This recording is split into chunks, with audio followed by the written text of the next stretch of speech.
제 주변에서도 벌써 갑자기 누가 죽었다. 권총으로 따지면 장전했다. 심리적, 신체적 스트레스가 많아지면서 그날 갑자기 방아쇠를 빵 당기시는 분들이 생겨요. 팔다리가 진짜로 안 움직이거든요. 안 들려요. 안 들리고 다리도 안 움직여요. 그러다 다시 조금 괜찮아지면 어떡해요? 괜찮아지는 걸 전조 증상이라고 합니다. 그러니까 정상 혈압인 기간을 최대한 많이 가는 게 중요한데 버티는 순간 계속 혈관이 망가져가요.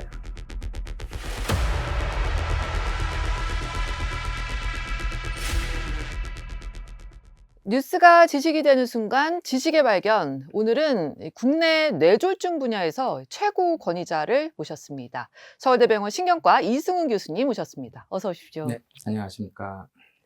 교수님, 평생 만나고 싶지 않은 사람으로 네. 예능에 출연을 하셨더라고요. 네네. 동의하세요? 그렇죠. 만나면 안 되죠. 이런 자리에서 만나는 건 괜찮은데요. 예. 진료실에서 저를 어쩔 수 없이 만나게, 특히 보호자분들이 모시고 오게 되는 상황이 제일 저를 만나면 안 되는 상황입니다. 교수님, 제가 40대인데 제 주변에서도 벌써 갑자기 누가 죽었다. 네. 예, 이런 소식들이 들려요. 아직은 그럴 나이대는 아닌 것 같은데. 네. 사실은 돌연사 비율이 네. 사망의 원인으로 집계만 안 해서 그렇지 실제 비율은 암에 이어서 2등일 정도입니다. 근데 그 돌연사의 각각의 원인들을 이제 다 조각조각 내가지고 사망 원인을 이렇게 분포시키기 때문에 잘 모르는데 네. 대개는 이제 이 돌연사의 정의라는 게 어느 시간에 발생을 하고 거의 1시간 내지는 그 당일에 사망하게 되는 상황들을 말하거든요. 그 원인들이 보게 되면은 한 60% 정도가 심근경색, 20%는 심장에서 갑자기 발생한 부정맥, 맥박이 이제 갑자기 이상하게 뛰면서 결국은 한 80%는 심장과 심장. 관련한 거. 예. 그리고 한 10% 정도가 뇌졸중, 그 중에서도 지주막하 출혈이라고 하는 가장 심각한 뇌졸중, 나머지 10%가 기타 등등 되겠습니다. 그러니까 사실 돌연사를 걱정하는 이유는 어느 날 갑자기 아무 이유도 없는데 내가 마치 벌 받듯이 죽을 수도 있다 이런 공포를 가지게 되는데 사실은 이전부터 굉장히 오랫동안 본인이 잘못된 습관이나 병들, 위험 요인들이 쌓여서 그날 갑자기 터진 병이라고 볼 수 있죠. 아, 갑자기 죽은 게 아니라고요? 죽기는 갑자기 죽는데 예. 죽을 만한 이유가 수년, 수십 년 동안 사실은 본인이 계속 커져왔던 문제가 있었던 겁니다. 그 심장 원인 중에 한 20%는 부정맥이라고 말씀드렸는데 네. 이분들의 특징은 고혈압이나 당뇨, 고지혈증, 뭐 비만, 술, 담배 해가지고 이렇게 뚱뚱하신 분들이 아니고요.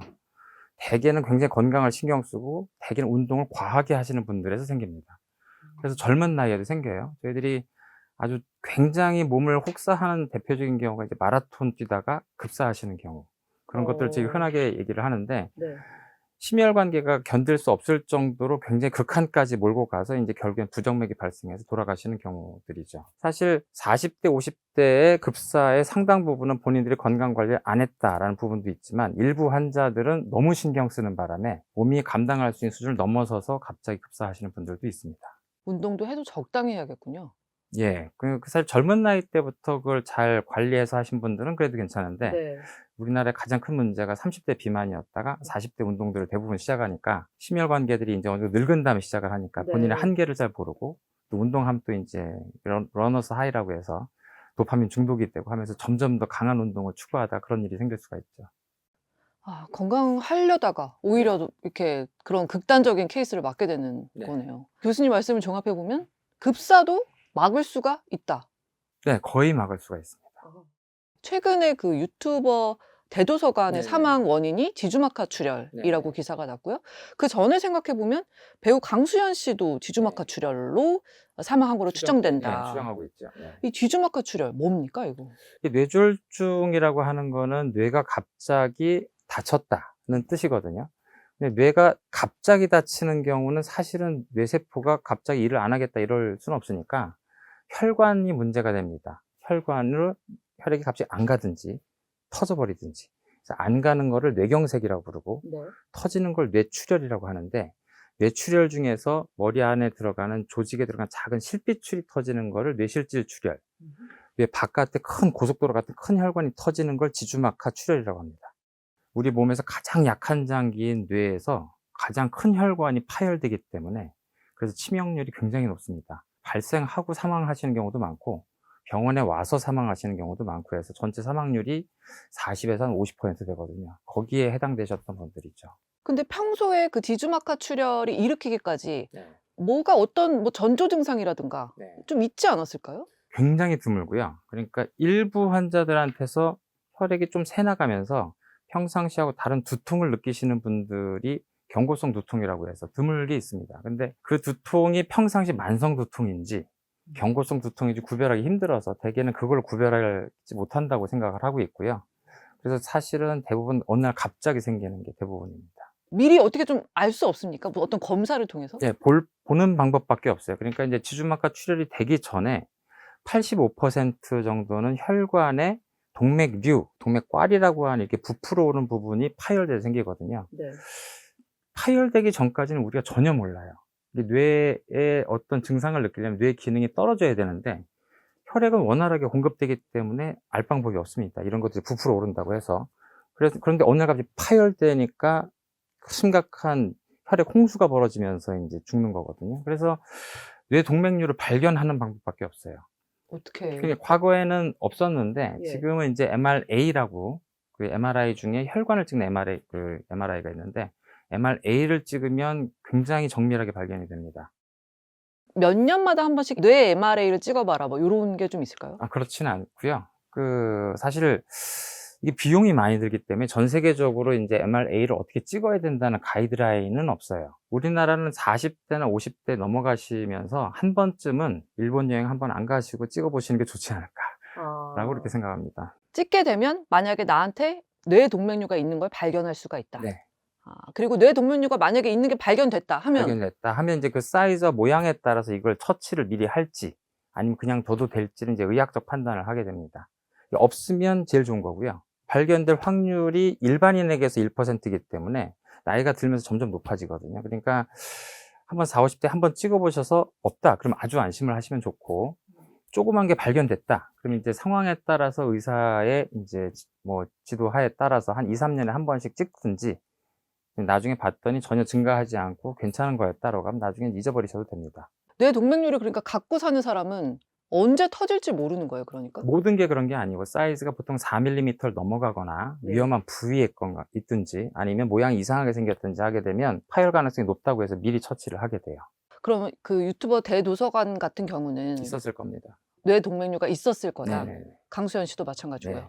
그 정도 사망할 정도는 굉장히 사이즈가 의미 있는 사이즈로 굉장히 안 좋은 동맥류가 있었을 겁니다. 날씨 혹시 영향도 있나요? 예를 들면 갑자기 추울 때, 막 갑자기 더울 때 환자가 더 많아진다거나. 네, 많아집니다. 그래요? 언제요? 네. 그러니까 더워지거나 추워질 때 둘 다 많아집니다. 재밌는 거는 희한하게 추석 연휴나 설 연휴 때 또 많아집니다. 이게 되게 희한한데요. 그 뇌졸중이란 아주 건강한 혈관을 가지고 있다고 가정을 할 때 그런 일이 생길 때 뇌졸중이 생기지 않는다고 했잖아요. 네. 위험 요인이 오래 쌓여서 동맥경화증 같은 게 생겨서 그 혈관이 어느 날 갑자기 내부 파열이 생겨서 혈전이 생기면 뇌경색이 생기는 거고 외부 파열이 생기면 뇌출혈이 생기는 거거든요. 제가 이제 이걸 간단하게 얘기할 때 권총 모델로 많이 얘기하는데 이런 위험 요인이 쌓여서 동맥경화가 생겼다는 과정을 1단계인데 네. 권총으로 따지면 장전했다. 또 따지고 예. 이 장전 과정은 한 수년에서 수십 년 걸립니다. 오랫동안 정말 잘못 살아야 돼요. 근데 그 과정에서 어느 날 갑자기 이 동맥경화가 되게 못생기게 벌어진 혈관의 변형인데 갑자기 그날 딱 터지는 수가 있거든요. 뭐 드라마에서 마구 소리지다 뒷목 팍 짜고 쓰러지시는 이게 이제 굉장히 심한 그 심리적 아니면 신체적 그런 불안정, 스트레스 그런 게 네. 이제 한 상당 기간 됐을 때 어느 날 갑자기 쌓여왔던 동맥경화가 팍 하고 터져요. 그러면 거기서 그날 갑자기 혈전이 생기면서 그 혈관이 막히면서 뇌경색이 되거나 바깥으로 터진 출혈이 되는 거거든요. 그러니까 이거를 제가 방아쇠를 당긴다고 표현을 하거든요. 장전을 하고 방아쇠를 당겨야만 뇌졸중이 생기니까 장전을 하지 말자라고 얘기를 드리는 거거든요. 네. 방아쇠를 안 당겨도 안 생길 거 아니에요? 그렇죠. 그런데 그런 걸 가지고 계신 분들이 추워지거나 더워지거나 할 때 심리적, 신체적 스트레스가 많아지면서 그날 갑자기 방아쇠를 빵 당기시는 분들이 생겨요. 본인이 동맥경화가 오랫동안 가지고 있었다는 걸 모르시는 분들이죠. 그래서 명절은 뭐죠? 명절이 이제 우리가 즐겁다고 생각하지만 예. 저도 예외인 것 같아요. 예, 대부분 힘들다고 생각하죠. 이게 그때 벌어지는 많은 심리적, 신체적 스트레스 때문에 네. 굉장히 재밌는 건 설 연휴, 추석 연휴 때 인제 그 병원도 병동이 많이 비거든요. 약간 만성질환 환자들 다 퇴원하고 이제 많이 비는데 연휴 끝나고 병원에 오면 꽉 차 있습니다. 음. 그 기간 동안 다 입원하세요. 다 음. 뇌졸중 생기시고. 그래서 이런 휴일과 관련된 효과들에 대한 연구들도 많이 있습니다. 그러면 어떤 상황에서 그렇게 빨리 응급실을 가야 되는지, 정말 병원에 이거는 예약할 필요도 없이 빨리 응급실 가야 된다, 이런 증상은 뭐가 그 있을까요? 증상이 가벼운 경우를 제외하면은 아마 뇌졸중을 느끼신 분들은 인생에서 처음 경험하는 거기 때문에 본인이 무시하지 않고서는 병원을 가야 되겠다는 생각을 하실 겁니다. 왜냐하면 팔다리가 진짜로 안 움직이거든요. 안 들려요. 안 들리고 다리도 안 움직이고. 보통 한쪽인가요? 되게 한쪽만 오게 됩니다. 네.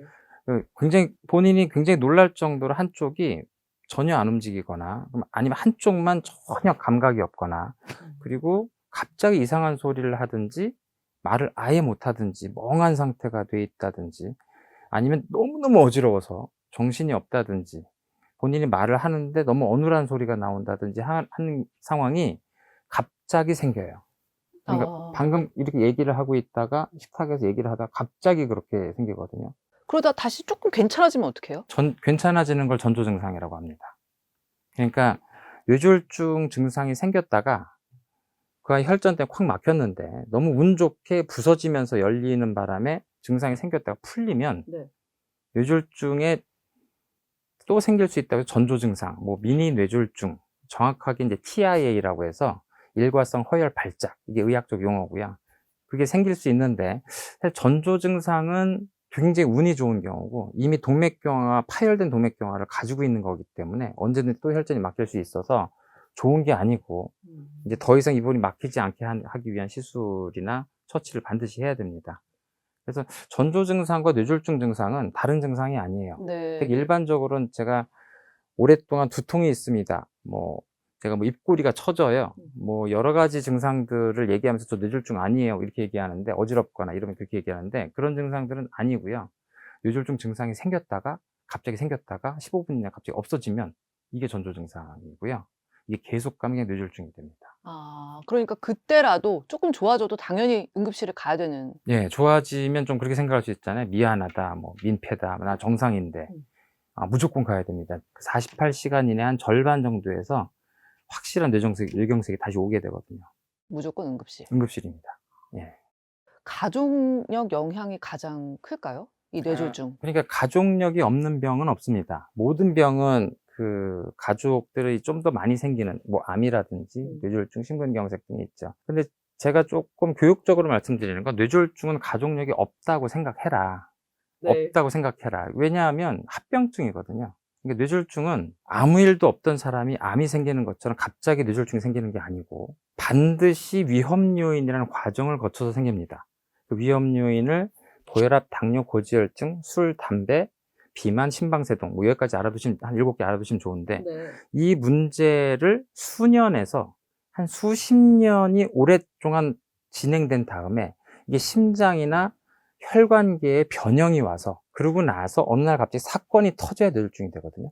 가족력이라고 하는 건 고혈압, 당뇨, 고지혈증의 가족력은 가지고 있을 수 있어요. 그러니까 누구보다 다른 사람보다 나는 건강하게 살았는데 고혈압이 됐네, 뭐 고지혈증 환자가 애초에 고지혈증이었네, 당뇨가 생기네, 이럴 수가 있단 말입니다. 근데 이거를 적절하게 치료해서 요 단계를 차단하면 안 생기죠.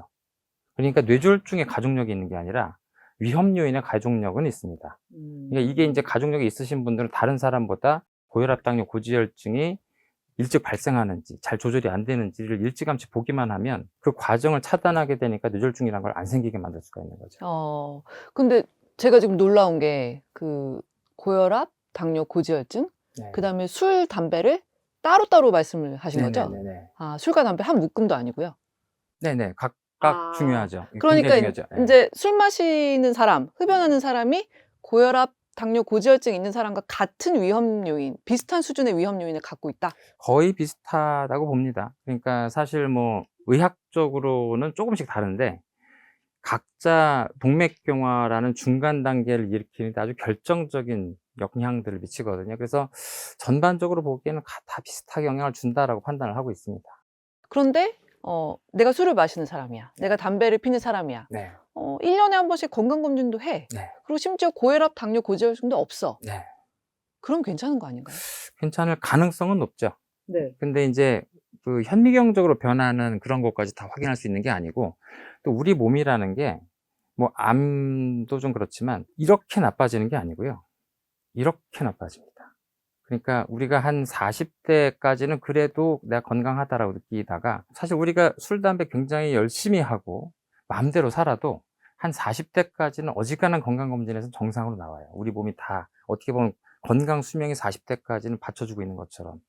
그런데 그 한순간을 넘어가면 급격하게 나빠지기 시작을 해요. 그러니까 요 포인트 전까지는 그 검사를 해서 괜찮다고 해서 안심할 게 아니고, 어느 한 사람마다 이제 약간 40, 50대 넘어가면서 이제 갑자기 노화가 시작되는 경우가 있는데, 누구보다 빠른 속도로 나빠집니다. 그러니까 사실 그 전에 괜찮다고 해서 앞으로도 계속 괜찮다라기보다는 네. 술, 담배를 안 하면서 그거를 하시는 게 훨씬 더 나은 방법이죠. 네. 뇌졸중에 그럼 이제부터 안 걸리려면 뭘 해야 하는지 제가 네. 듣고 싶은데, 네. 뭐 술, 담배 끊고 운동하고 건강하게 사세요 이런 모범 답안 말고요. 네네. 정말 좀 하나를 좀 우선순위를 꼽아주셨으면 좋겠어요. 예, 그래서 사실 술, 담배와 운동, 비만은 사실 자기 관리의 문제이기 때문에 의사가 굳이 얘기하지 않아도 모르는 사람은 없죠. 근데 의사가 꼭 얘기를 해야 되는 것 중에 제가 좀 첫 번째는 당연히 고혈압인데요. 고혈압을 관리를 하자. 고혈압이 그렇게 위험해요? 네, 가장 큰 위험 요인이고 가장 흔한 위험 요인입니다. 뇌졸중과 심근경색 모두 다 영향을 미친 요인이기 때문에, 그래서 고혈압을 해야 되는데, 제가 말씀드리는 거는 병원에 가서 고혈압 진단을 받아라가 아니고요. 스스로 진단하는 게 가장 좋은 방법이다. 전자혈압계들이 굉장히 저렴해지면서 집에서 쓸 수 있는 가정용 혈압계들이 다 나오게 돼서 지금은 전 세계 모든 가이드라인도 집에서 측정해라라고 되어 있습니다. 집에서 혈압계와 심장과 팔뚝 높이를 동일하게 놓고 한 2분 정도 명상을 한 다음에 버튼 한번 누르고 혈압이 나오면 삭제하시고, 다시 한번 두 번째 눌러서 두 번째 나온 혈압을 내가 편안할 때 혈압이구나 라고 보시면 됩니다. 같은 시간에 하는 게 좋고, 오전이 혈압이 좀 높기 때문에 오전에 하시는 게 좋고요. 그리고 어떤 증상이나 스트레스가 없을 때 해야 됩니다. 고혈압의 진단 기준은 막 화를 내다가 너 때문에 내가 혈압이 오르는구나 하고 혈압을 재는데, 그땐 재는 게 아니고 아주 편안할 때 하셔야 돼요. 아무 증상이 없고 난 지금 아무 스트레스가 없네 할 때 재는 게 그 진짜 혈압이거든요. 그런 날이 많지가 않은데. 네. 어쨌든. 근데 하다 보면 본인의 혈압의 추이를 이제 알게 되거든요. 내가 이 정도 나오는구나 하고 패턴을 알게 됩니다. 그래서 계속 매일같이 한 달 정도 재보시면 나는 이 정도 혈압이 나오는 사람이다 라는 걸 알게 돼요. 그게 이제 130에 80을 집에서 넘어가게 되면 네. 경고 신호가 떨어진다고 생각하시면 되고, 예. 140에 90을 집에서 지내는데 자꾸 넘는다, 고혈압 환자라고 생각하셔야 됩니다. 그럼 그냥 병원 가서 약 받아야겠네요. 원칙은 6개월 동안 운동도 하고 살도 빼고 여러 가지 하면 이제 혈압이 많이 정상화되기 때문에 그 생활 습관 교정이 먼저고요. 그렇게 못하거나 아니면은 했는데도 더 이상 떨어지지 않는다, 그럼 약을 먹어야 됩니다. 그러니까 사실 혈압은 병원에 가서 재게 되면 오히려 오진될 가능성이 높아요. 대개는 병원에 왔다는 사실과 의사를 만난다는 것 때문에 기본적으로 혈압이 한 15 정도 올라가거든요. 그럼 이제 오히려 고혈압이라고 없는데 있다고 진단될 가능성이 높으니까 본인 스스로 진단하는 게 제일 좋습니다. 그래서 혈압계를 하나 사서 장난감처럼 네. 아주 자주 재봐라. 그게 제가 얘기하고 싶은 겁니다. 높은 혈압의 기간 동안 뇌혈관이 망가져가요. 인생에 그 기간만큼 뇌혈관이 망가져갑니다. 정상 혈압인 기간을 최대한 많이 가는 게 중요한데, 네. 버티는 순간 계속 혈관이 망가져가요. 그러니까 그런 걸 생각한다면 정상 혈압인 기간을 늘려야 된다 라고 생각을 하면, 일단 무조건 약을 먹어라가 아니라 약을 먹어야 될 땐 반드시 먹어야 된다는 거죠. 그리고 정상이 되면 본인은 고혈압 환자가 아닌 거라고 생각하시면 됩니다. 제일 중요한 건 고혈압을 진단하고 해라라는 얘기보다 혈압계를 사라, 본인이 스스로 진단해라, 이게 제가 얘기하고 싶은 겁니다. 핵심은 고도비만자가 아니고요. 그렇게 뚱뚱하지 않으신 분들이 이걸 통해서 이제 하려고 하는 오남용이 제일 문제가 되는 거죠. 이 저체중은 제일 많이 사망률이 높은 질환입니다. 치료받아야 되실 분들은 안 하시고, 치료받을 필요가 없는 분들이 열심히 와서 비급여로 처방받아 간다는 게 우리나라 가장 큰 문제죠. 지금 치료제를 고민하고 있는 분들에게 체질량 지수가 30을 넘는다 하면 본인의 건강을 생각해서 맞는 걸 적극적으로 생각을 하세요.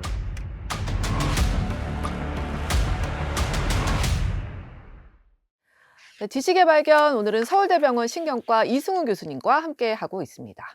아니 근데 교수님 뇌신경학자신데 비만 치료제에 굉장히 관심이 많고 또 연구를 많이 하신다고요? 뇌졸중 하시는 분들이 이제 고혈압 연구, 당뇨 연구, 고지혈증 연구를 엄청 많이 하는 것처럼 똑같이 위험 요인인 비만 연구를 또 많이 하십니다. 저는 좀 다른 사람에 비해서 비만 연구를 좀 많이 했었고요. 네.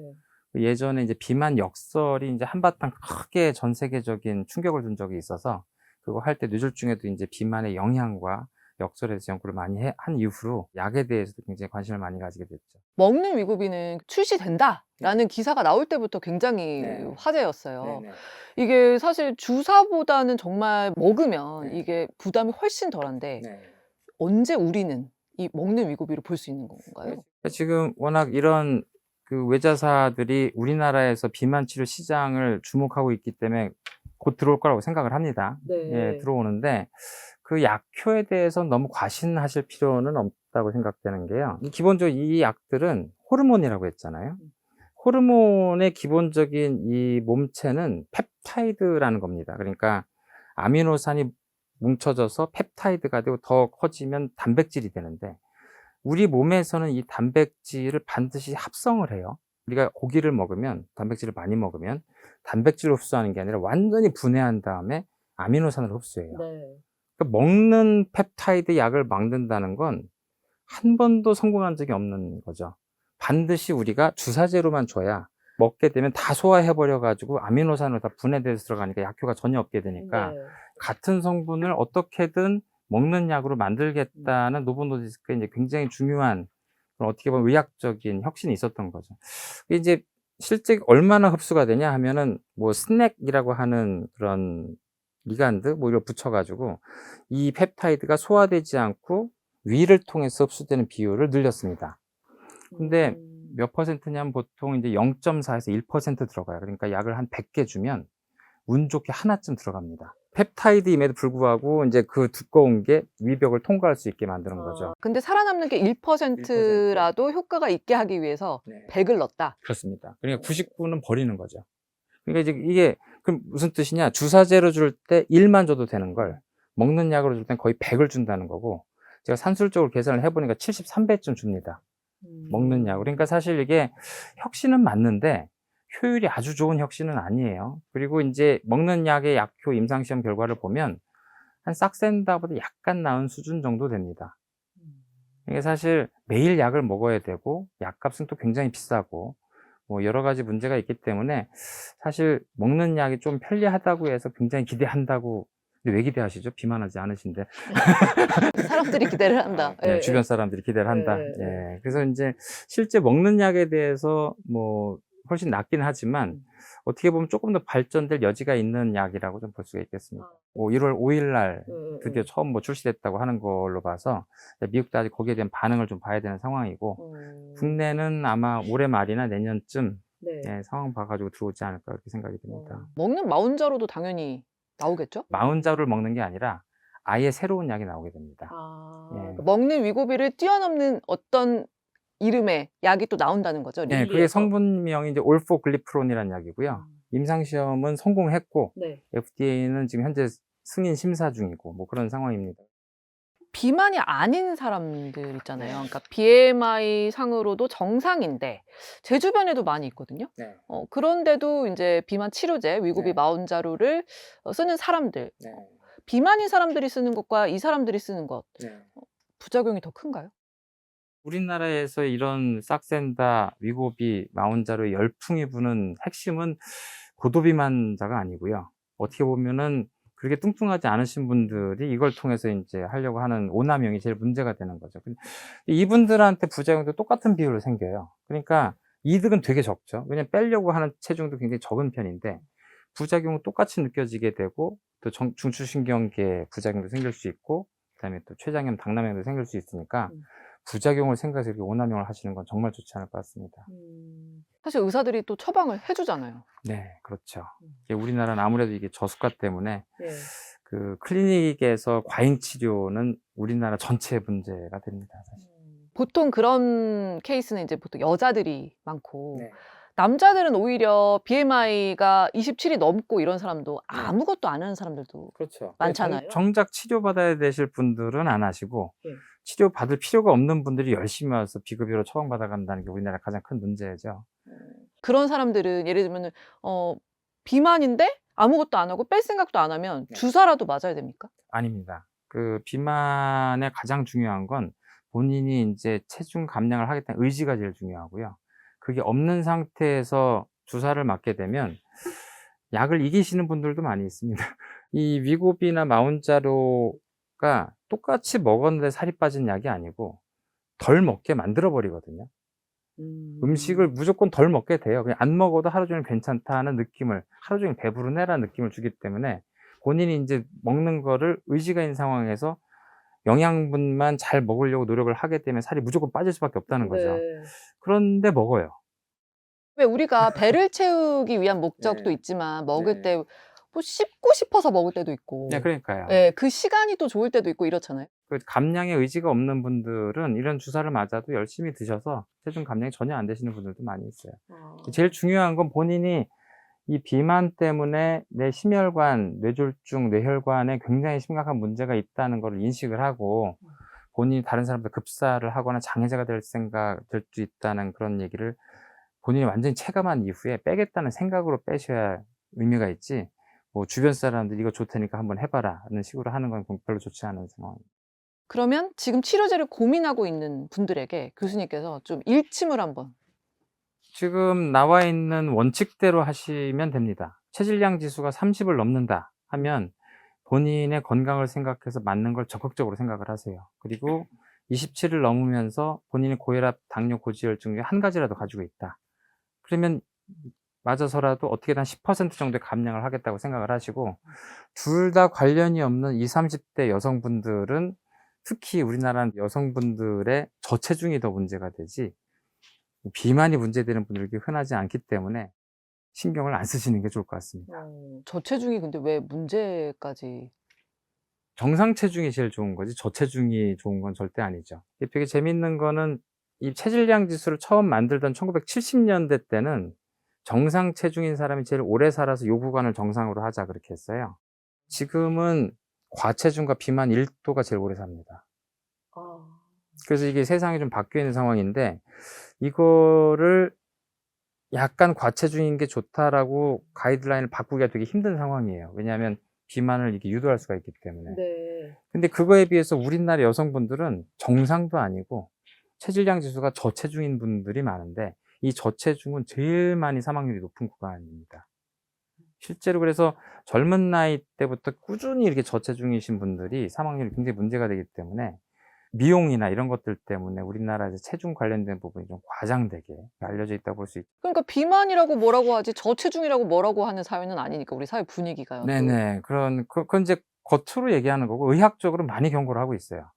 우리나라 그 대한비만학회에서 그 체질량 지수와 사망률 그래프를 보여준 적이 있는데 우리나라도 명백히 과체중과 비만인 사람이 오래 살아요. 그리고 저체중인 사람이 훨씬 더 많이 사망하고, 이게 그러니까 우리나라는 저체중과 정상인 사람이 오래 살면 그래도 '아 우리나라는 요 정도 구간이 좋겠구나.' 하겠는데 전 세계가 똑같이 나옵니다. 그 같은 체질량 지수 도표에서 저체중과 정상 체중이 더 사망률이 높다는 거는 지속적으로 계속 높게 나와요. 비만이 문제라서 얘기를 하는데, 이게 오늘 요 내용이 특히 여성분들 아주 보시기에 60kg도 안 넘는, 그러니까 미국에서 보기에는 암 환자라고 볼 정도의 그런 체형을 가지신 분들이 신경 쓰실 약은 아니라고 생각을 합니다. 적당히 좀 통통한 게 오히려 오래 사는 데는 도움이 될 수. 통통한 사람이 제일 오래 삽니다. 아, 그래요? 한 26 정도가 제일 오래 삽니다. 저희가 미리 부탁을 드렸던 게 네네. 최신 비만 치료제의 트렌드를 네. 정리해 달라고 네네. 요청을 드렸는데 네. 위고비, 네네. 마운자로 네네. 요렇게 양대 산맥 정도로 정리를 하고 있으면 될까요? 네, 그렇습니다. 뭐 산업적으로나 실제 약물의 발전 수준으로 봤을 때 두 개가 아주 절대 강자인 게 맞고요.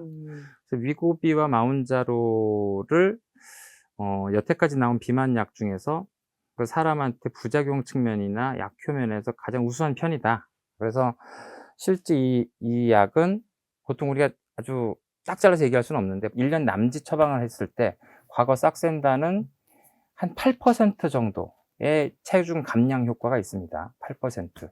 그런데 이제 이 미고비라는 약은 한 14% 정도 떨어지게 되고요. 마운자로는 이게 두 개를 같이 비교 임상을 했는데 20% 이상 떨어지게 네. 됩니다. 그러니까 그 같은 약을 쓰는 거에 비해서 훨씬 약효가 강하다. 위고비보다는 마운자로가 현재 우리나라에서 쓸 수 있는 비만 치료제 중에서는 가장 기능이 좋다. 네, 그렇습니다. 부작용 얘기를 좀 해보겠습니다. 예. 치료제에 부작용이 없는 치료제는 없죠. 모든 약은 부작용이 있습니다. 네, 사실 영양제도 영양이 과하면 부작용이 있을 수 있고 하기 때문에 더더구나 새로 나온 요 약들은 사실 과거에 비만 약들이 굉장히 많은 부작용으로 퇴출됐었거든요. 그래서 비만 약의 부작용을 이해하기 쉽게 생각을 하면 이렇게 생각하시면 돼요. 사람의 3대 욕구를 식욕, 수면욕, 성욕 다 우리 몸에서 도파민과 관련된 굉장히 높은 욕구들이죠. 네. 근데 이거를 억제하기 위한 방법이 사람이 지금 무슨 큰일이 생겼다라고 착각하게 만드는 방법이 있습니다. 중추신경계 흥분제. 지금 호랑이를 만났어. 지금 너희 집에 불이 났어. 라고 하면 밥 먹을 생각이 아, 없잖아요. 입맛 떨어지게 만드는 거예요. 이제 지금 큰일이 났다는 생각으로 작용하게 만드는 게 대표적인 과거의 비만 약들이었고, 그게 삭센다 이전의 비만 네네네. 치료제들이 다 그런 거예요. 1950년대부터 대부분 약들이 이제 교감신경계 흥분제들입니다. 그래서 이제 교감신경이라는 게 지금 불이 났다, 내지는 깡패를 만났다, 뭐 도망가야 된다, 뭐 이런 상황들, 도망가거나 지금 싸워야 되는 상황, 몸이 이제 긴장하고 준비하는 상황일 때, 아, 배고파, 이러진 않잖아요. 그러니까 이제 이런 식욕을 떨어뜨리는 약이 기본적으로 교감신경계 흥분제였는데, 그게 어쩔 수 없이 혈압을 높여요. 그래서 심혈관이나 순환계, 뇌졸중 쪽으로 부작용들이 많이 드러나서 퇴출당한 약들이 많고, 네. 아, 이쪽은 하지 말고 뇌 자체를 조금 가라앉혀야 되겠다라고 하는 약들은 식욕만 떨어지지가 않아요. 다른 욕구까지 다 떨어지는군요. 무기력해지고 사람이 우울감이 생길 수가 있고 자살까지도 합니다. 그래서 많은 약들이 이 두 가지 계통의 부작용들을 가장 많이 걱정을 하고 네. 임상시험에서 그걸 가장 열심히 보면서 그게 이제 의미 있게 높다라고 하면 이제 퇴출되고 중간에 이제 안 되고 이랬습니다. 그러니까 사실은 비만약의 큰 부작용은 그렇게 두 가지로 생각하시면 돼요. 식욕을 억제하는 약들은 나 혈압이 크게 올라가거나 그래서 이제 나중에 뇌출혈이나 심근경색 이런 게 생기지 않나라고 보셔야 되고, 최근 나온 약들은 무기력해져서 우울증이나 뭐 이런 쪽에 정신신경계 부작용이 생길 수 있다. 지금까지도 그런 부작용에서 완전히 벗어났다가 아니고요. 그 지금 인크레틴 유사체 호르몬들도 사실은 배부르다라는 느낌으로 가장 생리적인 약물인 것 같지만 그쪽 약물이 가지게 되는 부작용도 역시 중추신경계에 영향을 줘서 아주 의미 있게 드러나지는 않지만 경고 표시는 되어 있습니다. 이제 우울감이나 뭐 자살이나 이런 것들이 생길 수 있다고 경고 표시는 붙어 있어요. 아, 위고비 마운자로도요? 네네. 음. 그 이제 경고라고 하는 거는 약간 그렇습니다. 임상시험에서 높지 않았는데 그런 걸 보고 하는 경우가 있으니까 지금부터 주의 깊게 보겠다. 출신을 하고 나서 그 이후의 상황들 보고서 만약 이런 것들이 있으면 퇴출시켜버리기도 합니다. 그런 약들이 과거에도 있었고. 그래서 그런 부분이 첫 번째 있고요. 실제 그런 심각한 부작용 말고도 그 GLP-1 같은 경우는 이제 포만감을 느끼게 만드는 호르몬이다 보니까 배불러요. 배부르다고 착각을 한단 말이에요. 그러니까 배부르니까 이제 가만히 이렇게 무기력해질 수 있는데 소화장들은 그렇게 열심히 하지 않습니다. 그러니까 이제 소화를 해야 되는 생각 때문에 위 같은 게 배출이 지연되고 이제 딱 멈춰요. 그러다 보니까 변비가 심해질 수 있고 어떤 사람은 설사가 심해지기도 하고 또 어떤 사람은 위에서 더 이상 배출이 안 되다 보니까 구토가 나는 사람도 있고 이 소화기계 부작용은 굉장히 흔한 편이고요. 예. 한 수십 %들이 그런 증상들을 느끼고 심한 사람들은 한 10% 정도 되는데 약을 맞다 보면 이제 줄어들어서 이제 적응이 되는 경우가 일반적이긴 합니다. 근데 이 소화기 쪽에서 드물게 그런 소화에 여러 부작용들이 생기면서 췌장염이 생기거나 담낭염이 생기는 사람들도 일부 보고되고 있어서 사실 요런 쪽도 이제 완전히 안전하다 그렇게 생각하시면 곤란합니다. 효과를 보기 위해는 한 1년 정도는 필요하다고 하신 거죠? 네. 근데 그 약효가 워낙 좋은 편이기 때문에 네. 대개는 한 3개월 관찰하고 5% 정도의 체중 감량이 없으면 중단하게 되는 경우들이 많이 있습니다. 그렇게 하자고 돼 있고. 한 1~2주를 했는데 네. 부작용이 좀 있다. 네. 그러면은 그만두는 게 낫나요? 아니면 한 3개월 정도는 좀 참고 견디는 게 낫나요? 그게 얼마나 심하냐에 달렸는데요. 네. 정말 심한 부작용을 가지신 분들은 정말 아무것도 못해요. 뭐 진짜 구토하고 뭐 너무 힘들어서, 왜냐하면 이 약을 한 번 맞으면 그날만 효과 있고 있으면 그날만 부작용이 있을 텐데 거의 일주일 열흘을 이제 부작용을 겪어야 되니까 그게 쉬운 건 아니거든요. 그래서 본인이 못 견디겠다고 이탈하시는 게 대부분이라서 스스로 한번 잘 생각해 보시는 게 좋고, 본인이 이걸 이겨가면서 할 수 있겠다라고 하시는 분들은 적어도 한 3개월은 해보시는 게 좋습니다. 그 방송인 박나래 씨가 처방받은 걸로 알려지면서 네네. 이제 사람들에게도 관심을 산 약이 있어요. 네. 나비약. 네네. 요거는 어떤 약인가요? 이게 이제 펜터민이라고 해서 중추신경계 교감신경 흥분제예요. 아까 말씀드린 호랑이 만났다 불났다라는 거를 몸에서 느끼게 만드는 약인 거죠. 그런 상황이 없는데 몸만 그렇게 느끼게. 그 상태를 계속 유지시키는 건가요? 약이 약효가 있는 기간 동안에는 이제 그 약효가 계속 발현되게 되죠. 특히 펜터민 같은 경우는 이 화학식이 암페타민하고 굉장히 비슷합니다. 명백하게 마약이라고 분류되어 있는 암페타민하고 좀 비슷한 약효를 내는 거예요. 그래서 이게 사실 교감신경계 흥분이 되면 안 좋을 것 같은데 사실 어떤 느낌이냐면 컨디션이 되게 좋아져요. 각성이 올라가게 되고 컨디션이 좋아지는데 배는 안 고픈 상태가 되는 거죠. 그러니까 그 본인이 머리 아프고 힘든 상황에서 갑자기 불이 났다고 하면 머리가 아플 리가 없잖아요. 그런 것처럼 이제 컨디션이 좋게 하면서 식욕은 안 생기게 만드는. 그래서 이 약에 많은 사람들이 중독될 수 있는 건, 이 약을 먹으면 나는 하루 종일 그 허기도 느낄 수가 없는데 컨디션은 너무 좋아. 그러니까 밥 안 먹고 기운 나게 하는 약이네요? 예, 그렇죠. 그러니까 오히려 더 중독될 가능성이, 오남용 가능성이 훨씬 높아지게 되죠. 근데 실제 암페타민 같은 그런 마약에 관련된 그런 부작용들을 다 가지고 있다고 보시면 돼서 굉장히 많은 사람들이 혈압과 맥박이 올라가고 불안, 초조, 그다음에 심한 경우 그렇게 하루에 여러 번씩 과용량으로 드시게 되면 정신증까지도, 이제 망상이나 이제 헛것이 보이거나 이럴 수도 있고요. 또 열심히 드시다 갑자기 중단했을 때 금단 증상으로 우울증이 급격하게 오기도 합니다. 그러니까 실제 뇌에 미치는 영향이 굉장히 큰 약이라서 현재 처방에서 권고하는 건 반드시 그 체질량 지수가 30 넘는 사람에게서 4주간까지만 처방을 하게 되고 그 이상은 절대 처방하지 않도록 되어 있습니다. 듣기만 해도 위험하네요. 위험한 약이죠. 과거의 약이기 때문에 네. 처방이 훨씬 더 쉬운 데다가 약효는 더더군다나 어떻게 보면 GLP-1 인크레틴 이쪽 약은 주사를 맞고 나면 좀 몸이 불편해지잖아요. 무기력해지고 좀 힘들어지는데 이 약은 컨디션이 좋아진다고 느끼게 되면서 중독이나 오남용 우려가 굉장히 큰 약이라고 볼 수 있죠.